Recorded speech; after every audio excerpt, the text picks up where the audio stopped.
خالق سے دل لگاؤ، مخلوق تو وفا کے لائق نہیں۔ درد کتنا بھی ہو، اللہ کے آگے رونے سے سکون میں بدل جاتا ہے۔ نماز بوجھ نہیں بلکہ تمہارے بوجھ کو ہلکا کرنے کا ذریعہ ہے۔ پتہ ہے محبت کیا ہے؟ وہ سارا دن ہمارے گناہ دیکھتا رہتا ہے اور صبح اپنے ہی فرشتوں کے ہاتھوں ہمارا رزق بیچتا ہے۔ بے شک وہی اللہ ہے۔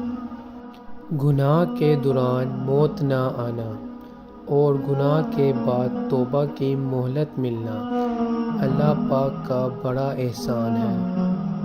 وہ بھیجے گا مدد، سنو تم دعائیں کرتے رہنا۔ آزمائش بھی اللہ کی طرف سے تمہارے لیے یقین کا امتحان ہوتا ہے۔ کچھ رشتے اللہ تعالیٰ خود ختم کروا دیتا ہے تاکہ تمہاری زندگی خراب نہ ہو سکے۔ بے شک وہ جو کرتا ہے بہتر کرتا ہے۔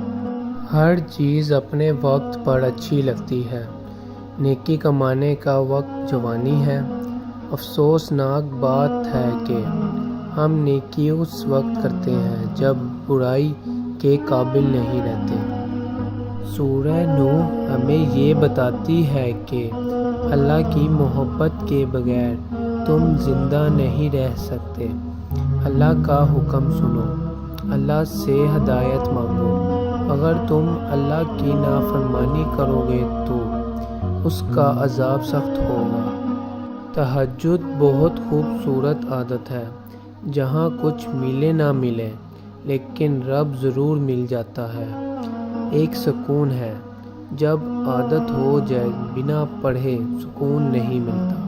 اللہ آزماتا ہے اپنے پسندیدہ بندے کو اس چیز سے جو اسے بہت پیاری ہوتی ہے تاکہ اس چیز کی طلب انسان کو اپنے رب سے ملوا دے اور اسی سے امید رکھے۔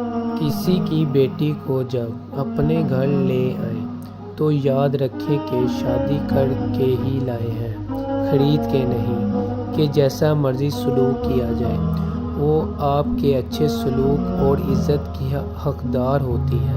ہو سکتا ہے تمہاری محبت کو ہی اللہ تمہارے نصیب میں لکھ دے۔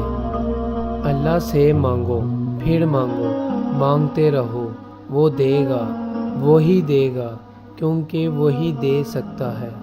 اور پھر میں نے لوگوں سے زیادہ اپنے اللہ کو راضی کرنا مناسب سمجھا۔ وہ بدلے گا تقدیریں، وہ میرا بھی تو خدا ہے۔